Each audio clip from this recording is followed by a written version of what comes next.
Bonjour et bienvenue dans une nouvelle vidéo. Cette fois-ci on va s'attaquer aux alimentations.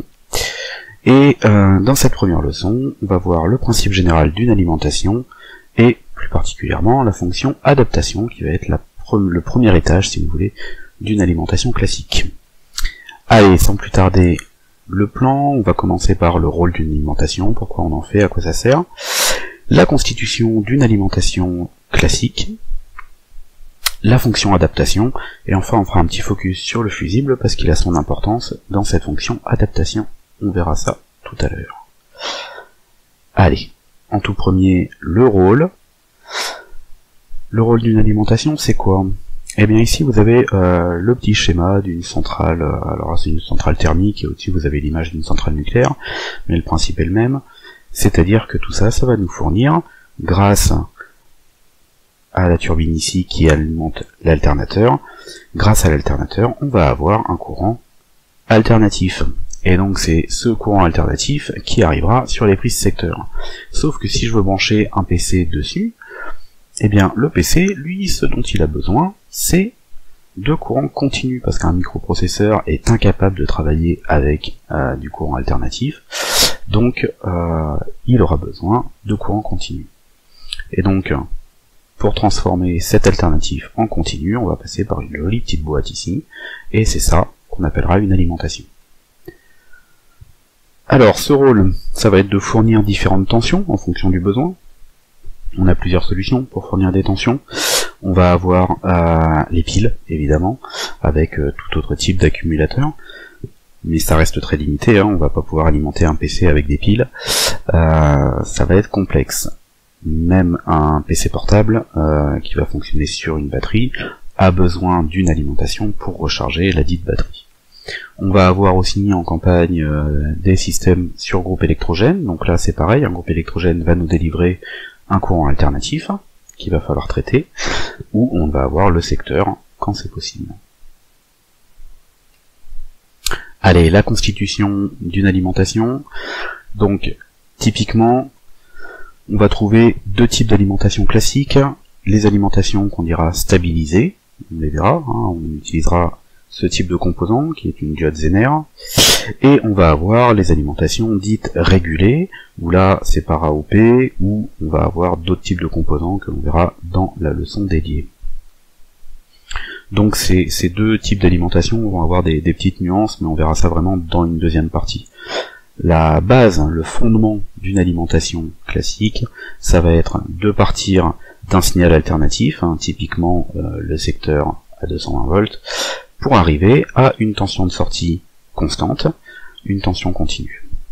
Pour faire ça, on va avoir plusieurs étages, hein, on va chercher à transformer ce système, courant alternatif, en quelque chose d'autre. Donc on va avoir un premier étage qui va être l'adaptation, on va voir son rôle, puis on va avoir un étage de redressement, on verra aussi à quoi il sert, un étage de lissage, pour rendre tout ça un petit peu plus propre, et un dernier étage qui sera la stabilisation ou régulation en fonction du type d'alimentation choisi.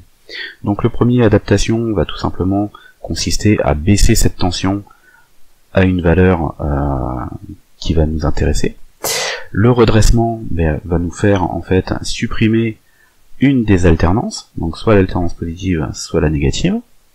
D'accord? Alors soit la supprimer complètement, soit la redresser, la remettre dans l'autre sens, mais ça on verra ça un petit peu plus tard.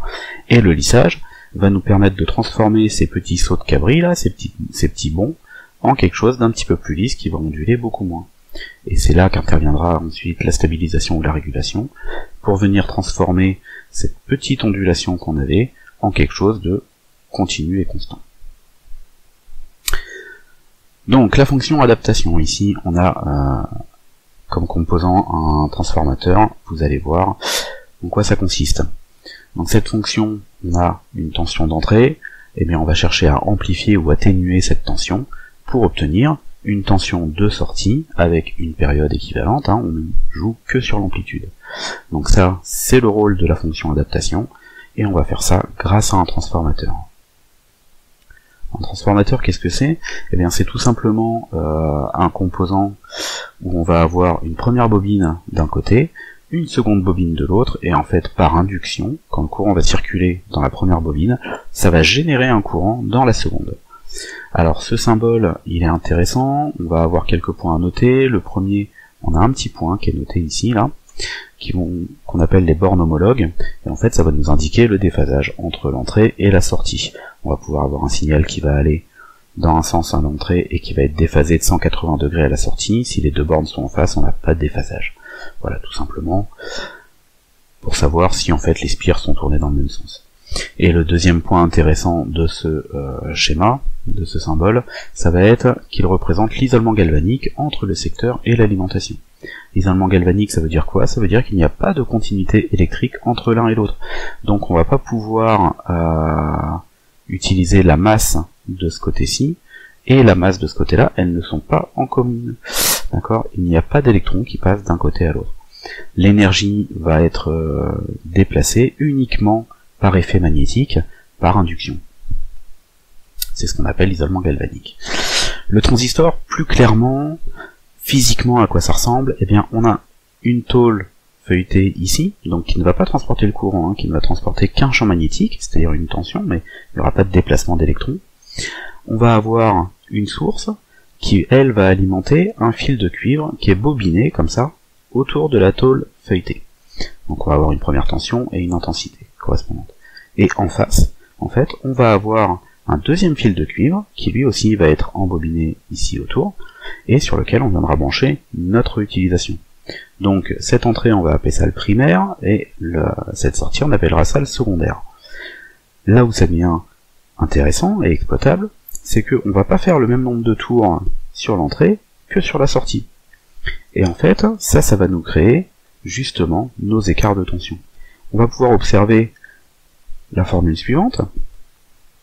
On va avoir un rapport grand N. Si on prend N2, donc le nombre de spires qu'on a sur notre secondaire, et qu'on le divise par le nombre de spires qu'on a sur le primaire, donc on va avoir par exemple 100 spires ici, 200 spires ici, et bien on s'aperçoit qu'on a un rapport de 1,5, d'accord?